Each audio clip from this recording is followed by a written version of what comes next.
밤새 잘 주무셨습니까? 저는 아침은혜 강사 김지영이라고 합니다. 제 이름의 뜻은 알지자의 빛날 형인데 지식이 빛나는 삶을 살라는 의미입니다. 성경에서는 누가 떠오르십니까? 다니엘이라는 테랑 질 수 있습니다. 네, 제 인생 요절도 다니엘서인데요. 많은 사람을 옳은 대로 돌이키는데 쓰임 받기에 기도합니다. 네, 시작하겠습니다. 오늘 말씀의 제목은 내가 사람을 취하리라입니다. 요절 말씀은 5장 10절입니다. 10절 말씀을 같이 읽겠습니다. 시작.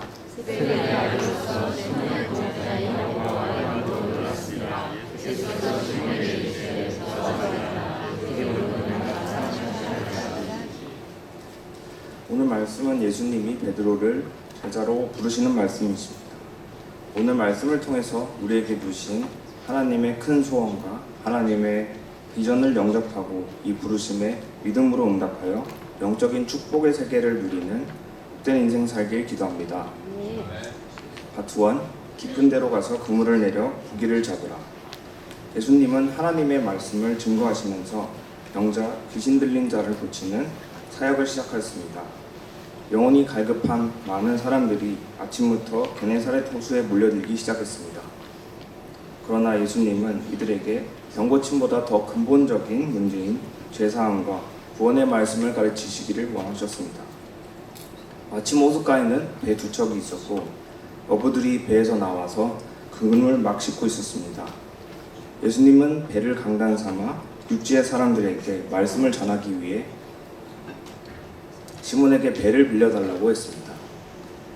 베드로는 밤새도록 고기를 잡고자 그물질했지만 한 마리도 잡지 못하여 지치고 피곤한 상태에 있었지만 예수님의 요청에 기꺼이 승낙하였습니다. 예수님께 좋은 자리를 내어드리니 자신은 가장 가까운 곳에서 예수님의 말씀을 듣게 되었습니다. 예수님은 말씀을 마치시고 시몬에게 깊은 데로 가서 그물을 내려 고기를 잡으라고 말씀하셨습니다. 베드로는 평생을 어부로 살아온 자였고 예수님의 본래 직업은 목수였습니다. 베드로는 예수님을 은혜로운 말씀을 전해주시는 분인 것은 알지만 고기 잡는 일에 대해서는 전혀 알지 못하는 분이 앞뒤 상황 보지 않고 갑자기 깊은 곳으로 가서 고기를 잡으라고 하면 얼토당토하는 말로 들렸을 것입니다.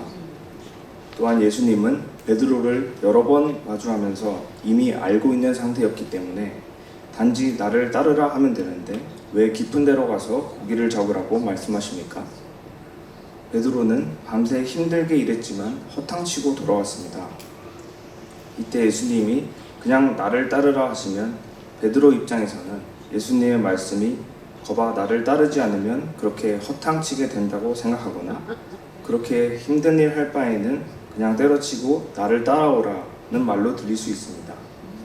그러나 예수님은 그런 마음이 들지 않게 베드로가 처한 문제를 도우시며 그가 하나님께 나오도록 그리고 예수님을 믿고 따르도록 도와주신 것입니다. 그러면 깊은 곳으로 나아가라는 의미는 무엇입니까? 현재 베드로에게 깊은 곳으로 가는 것은 이성적으로 합리적으로 맞지 않아 보입니다. 베테랑 어부인 베드로가 잘 아는 장소에서 물고기를 잡았는데도 허탕을 쳤고 더 깊은 곳으로 간다고 해서 잘 잡힐 보장이 없는 데다가 씻은 그물을 다시 내리고 노를 저어가는 일은 정말 수고로운 일입니다. 하지만 깊은 곳은 우리가 이성적으로 생각하고 합리적으로 이해가 되어서 하는 것이 아닙니다. 오직 말씀에 의지하여 예수님께서 인도하시는 세계, 영적인 세계로 나아가는 것을 말합니다. 오늘날의 지성인들이 믿음을 갖기 힘든 이유는 이성적으로 판단하기 때문입니다. 이성적으로 생각하는 것은 모든 것을 주관하신 하나님의 뜻보다 나의 생각과 경험을 더 믿는 것입니다. 우리가 이성적이고 합리적인 세계에만 머물러 있으면 하나님의 세계로 나아갈 수 없습니다. 그렇다고 하나님의 세계에만 고집하고 합리적인 세계를 무시하면 신비주의에 빠집니다. 학생들이 열심히 공부하면 성적이 잘 나오고 또 원하는 곳에 취업이 됩니다. 그러나 그것이 전부가 아닙니다. 때로는 하나님의 도우심이 있어서 내가 공부한 것보다 더 좋은 성적이 나올 수도 있습니다. 내가 생각하지 못한 직장에 취업할 수도 있습니다. 내가 열심히 공부해서 떨어질 수도 있습니다. 우리는 평상시에 합리적인 세계를 인정하고 살아야 합니다. 그러나 또한 우리는 하나님의 은혜의 세계가 있음도 인정해야 합니다. 눈에 보이는 세계뿐 아니라 눈에 보이지 않는 세계가 있음을 인정해야 합니다. 눈에 보이는 세계가 얕은 세계라면 눈에 보이지 않는 세계는 깊은 영적인 세계입니다. 우리는 이런 깊은 은혜의 세계로 나아가야 합니다. 믿음이라는 것은 지금까지 쌓아온 경험, 지식, 관습을 내려놓고 말씀을 의지하는 것입니다. 처음부터 굳건한 믿음을 가지는 것은 어렵습니다. 아브라함도 베드로도 성경에 나오는 위대한 인물조차 처음부터 굳건한 믿음을 가지지 않았습니다. 믿음이 차차 생겨서 굳게 서면 목숨을 바치는 삶도 살 수 있지만 처음 시작은 한마디 말씀에 순종하고 체험하는 경험을 쌓아야 합니다. 파트 2. 말씀에 의지하여 그물을 내리리다. 베드로는 예수님의 말씀에 우리들이 밤새도록 수고하였으되 잡은 것이 없지만은 말씀에 의지하여 그물을 내리리라 하며 예수님의 말씀에 순종하고자 하였습니다. 그 결과 밤새도록 헛수고한 일이 무색할 정도로 고기가 많이 잡혔습니다. 베드로는 이를 보고 예수님의 무릎 아래 엎드려 주여 나를 떠나소서 나는 죄인으로서이다 하면서 자신의 불신의 죄를 고백하였습니다. 베드로는 그동안 예수님을 병을 치료하고 좋은 말씀을 가르치는 선생님으로 인식하고 있었는데 이 사건을 통해서 자연과 세상을 다스리시는 모든 권세를 가지신 창조주시오 만유의 주권자이심을 깨달았습니다. 베드로는 밤새 조업한 후 허탕을 쳐도 내일을 위해 그물을 씻고 말 한마디에 배를 띄워주는 성실하고 너그러운 사람이었습니다. 하지만 내 의지와 성실로 열심히 사는 삶에서 말씀에 순종함으로 더 깊은 세계, 영적인 세계를 깨닫게 되었습니다. 영적인 삶으로 나아가는 데 필요한 것은 바로 순종입니다. 내 가치관, 지식, 경험을 잠시 내려놓고 말씀에 순종함으로써 영적인 세계를 체험할 수 있습니다. 베드로는 말씀에 순종함으로써 그물이 찢어지고 배가 잠길 정도로 많은 고기를 잡았습니다. 우리도 말씀에 순종하면 베드로와 같이 깊은 세계를 체험하고 넘치는 축복을 받게 될 것입니다. 저는 대학교 2학년 시절 말씀에 대한 갈망으로 UBF에 다니는 요한 목자를 통해 처음 나오게 되었습니다. 하나브람 목자님의 로마서 말씀을 듣는데 정말 원하던 말씀이었습니다. 몇 주 나가자 1대1 말씀 공부를 해야 된다고 계속 연락하셨고 학교 생활도 바쁜데 귀찮다는 생각이 들었습니다. 때마침 군대에 가게 되어 자연스럽게 UBF와 멀어지게 되었습니다. 군대를 다녀서 4학년이 되자 취업에 대한 압박이 느껴지고 준비된 것이 없다고 느껴졌습니다. 그 시기에 바나바 목자님에게서 연락이 왔고 다시 교회를 나가야겠다는 생각이 들었습니다. 그때 말씀은 룻기 1장 말씀이었습니다. 시어머니 나오미가 각기 어머니 집으로 돌아가라 하였지만 룻은 시어머니와 함께 동행하겠다는 믿음의 결단을 하는 내용이었습니다. 시어머니 하나님이 나의 하나님이 되시리니 그 고백을 듣고 저는 하나님께서 제게 룻과 같이 있던 곳을 떠나 이곳에서 은혜를 주시겠다는 말로 들려 기쁘고 감사했습니다. 그 시기에 과에서 1등 성적 장학금을 받게 되었습니다. 졸업할 시기가 다가와 취업 준비를 하던 중 대학원 진학으로 방향을 잡게 되었습니다. 가고 싶은 대학원들이 있었는데 준비가 되지 않은 상태였습니다. 가장 가고 싶었던 유니스트에 목자님들의 스피릿을 힘입어 나아가고자 했는데 제 믿음이 부족하여 실패하였습니다. 그렇게 낙담하고 있다가 마태복음 7장 7절 구하라 그리하면 너에게 주실 것이요 찾으라 그리하면 찾아낼 것이요 문을 두드리라 그리하면 너에게 열릴 것이니 말씀을 붙들게 하시고 하나님은 어느 모집 공고를 통해 생각보다 괜찮은 조건의 대학원에 들어가게 도우셨습니다. BK21 사업에 선정되어 등록금 걱정과 생활비 걱정을 전혀 하지 않고 조교생활도 하지 않는 오로지 연구에만 몰두할 수 있는 환경이었습니다. 제가 원하는 것이 아닌 하나님이 예비하신 길을 열어주신 것이었습니다. 대학원에 들어가서는 모진 교수님을 통해서 저의 안주를 하고자 하는 본성을 훈련하셨습니다. 한 주 한 주 서바이벌이었고 능력에 대한 자책으로 대학원을 포기하고자 하는 마음도 들었습니다. 그러나 그때마다 내 능력과 의지와 성실을 철저히 버리게 하시고 절박한 심정으로 오직 말씀만 붙들게 하셨습니다. 석사 논문을 위해 하나님은 이사야 41장 10절 두려워하지 말라 내가 너와 함께함이라 놀라지 말라 나는 내 하나님이 됨이라 내가 너를 굳세게 하리라 참으로 너를 도와주리라 참으로 나의 의로운 오른손으로 너를 붙들리라 말씀을 붙들고 졸업 논문도 무사히 마치게 도우셨습니다. 그렇게 힘든 대학원 생활을 마치고 나니 번아웃이 찾아왔습니다. 대학원 내내 프로젝트 목표 달성에 많은 시간을 써버린 나머지 논문 스펙에 대한 준비는 잘하지 못했고 연구원으로서 자질이 없다는 생각을 하게 되었습니다. 결국 연구원으로서 취직을 포기하고 공기업으로 취직하고자 자격증 준비에 매달렸습니다. 그러나 공부에 전념하지 못하고 무기력하게 하루하루를 보낼 뿐이었습니다.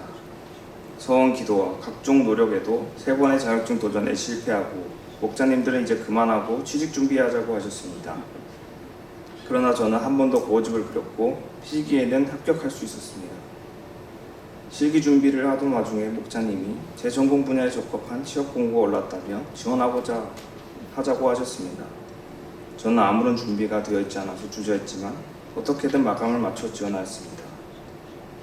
내용이 부실함했음에도 서류 합격과 1차, 2차 면접에서 좋은 평가를 받게 되었습니다. 연봉도 제가 원했던 연봉보다 더 높게 받을 수 있었습니다. 모든 것이 한순간에 척척 풀려가는 과정을 보며 하나님이 저를 인도하고 계신다는 것을 느낄 수 있었습니다. 취직을 하고 나서 주어진 업무를 수행하다 보니 활력도 생기고 모든 것에 감사하는 마음이 들었습니다. 그러던 중 코로나가 창궐하니 정부에서는 코로나 백신 1차, 2차 접종을 하도록 압박하였습니다. 백신 1차를 맞을 때만 해도 부작용에 대한 생각은 하지 않았습니다. 그러나 2차를 맞고 나서 몸 상태가 급격히 안 좋아지더니 2일차에 숨이 잘 쉬어지지 않고 심장 통증과 부정맥이 찾아오는 부작용이 찾아왔습니다. 응급실에 가서 이것저것 검사하니 백혈구 수치가 2100으로 떨어진 것 말고는 문제가 없다고 했습니다. 그러나 저는 그날 이후로 심장 통증, 부정맥, 다리 저림, 어지러움, 이명으로 일상생활을 제대로 할 수가 없었습니다. 치료하기 위해서 대학병원과 유명한 병원을 찾아다녔으나 염증약을 처방하며 예민한 것이라고 운동이나 하라는 얘기를 들을 뿐이었습니다. 30의 나이에 심장 걱정으로 매일 새벽마다 두려움에 떨고 있는 자신을 보면서 백신을 맞았던 자신과 정부에 대한 원망이 가득하였습니다. 그때 요한복음 11장 4절 예수께서 들으시고 이르시되 이 병은 죽을 병이 아니라 하나님의 영광을 위함이요 하나님의 아들이 이로 말미암아 영광을 받게 하려 함이라 하시더라. 매일 밤 이 말씀을 붙들지 않았다면 어두운 터널을 뚫고 나오지 못했을 것 같습니다. 이번 메시지를 준비하며 제 과거를 돌아보니 베드로와 같이 저를 만나주셨다는 것을 뼈저리게 느끼게 되었습니다. 또한 말씀에 순종하여 나아갈 때 모든 일들 가운데 하나님이 함께 하셨고 또 인도해 주셨으며 지켜주셨다는 것을 깨닫게 되어 하나님께 감사와 찬양을 돌려드립니다. 파트 3 이제 후로는 사람을 취하리라. 베드로가 자신의 죄로 두려워할 때 예수님은 두려워하지 말라 이제 후로는 네가 사람을 취하리라 죄사함을 선포해 주셨습니다. 베드로의 죄를 용서해 주실 뿐 아니라 사람 낚는 어부가 되는 큰 비전을 주셨습니다. 사람을 취하는 삶은 축복된 삶입니다. 죽음이라는 바다에 허우적대고 있는 사람들을 건져 하나님의 나라로 인도하는 삶입니다. 세상 사람들은 모두 물고기 잡는 삶을 살고 있습니다. 더 많은 물고기를 잡기 위해 더 큰 물고기를 잡기 위해 경쟁합니다. 원하는 성과를 성취하면 잠시 행복해지지만 큰 욕망이 생기고 성과를 얻지 못하면 불안해하고 절망합니다. 그래서 사주를 보러 다니며 40대에 부자가 되리라, 명예를 얻으리라, 좋은 배우자를 얻으리라 하는 말을 듣길 좋아합니다. 그러나 사람을 취하리라는 말은 사람 인생 가운데 누리는 최고의 복이자 구원받는 자에게 하나님이 주시는 최고의 선물입니다. 왜냐하면 죄로 인해 죽을 수밖에 없는 인간을 살리는 일이기 때문입니다. 사람을 취하는 삶은 이런 사람들을 예수님께로 인도하고 말씀 안에서 진정한 평화와 기쁨과 행복을 누리는 삶을 살게 도와주는 가장 값진 의미 있는 일입니다. 세상에서 물고기 잡는 삶은 다른 이들보다 더 뛰어난 능력으로 더 열심히 노력해야 다른 이들보다 더 많이 잡을 수 있고, 만약 다른 이들이 나보다 더 많이 잡게 된다면 나는 작은 물고기로 연명해야 되는 제로섬 게임입니다. 하지만 사람 낚는 삶은 서로가 다 윈윈하는 삶입니다. 죽어가는 사람을 예수님께로 인도해 살릴 때 또한 나도 예수님의 생명의 말씀으로 더 풍성하고 의미 있는 열매 맺는 인생을 살 수 있습니다. 누군가는 나는 베드로처럼 성실하지도 너그럽지도 않는데 사람을 취하는 삶을 살 수 있을까 생각합니다. 그러나 예수님이 베드로를 부르신 이유는 베드로가 자질이 있어서 성실해서가 아닙니다. 오로지 하나님의 의지이자 계획입니다. 모든 능력은 순종할 때 하나님이 필요한 것들을 충분히 부어주십니다. 마태복음 6장 33절, 그런즉 너희는 먼저 그의 나라와 의를 구하라. 그리하면 이 모든 것을 너희에게 더하시리라 말씀하십니다.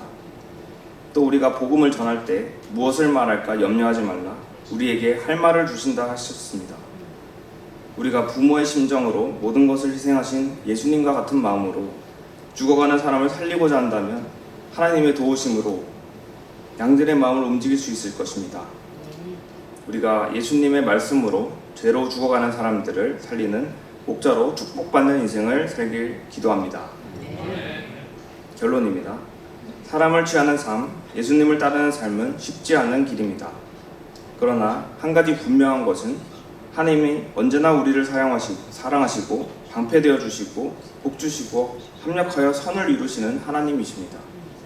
그렇기 때문에 우리가 넘어지더라도, 우리가 얕은 곳을 보고 있을지라도 언제나 우리를 깊은 곳으로 나아오도록 인도해 주십니다. 우리 모두 예수님을 따라가는 삶, 깊은 영적인 세계로 들어가는 삶, 사람을 취하는 복된 삶을 살길 간절히 기도합니다. 제가 잠깐 기도하고 마치겠습니다.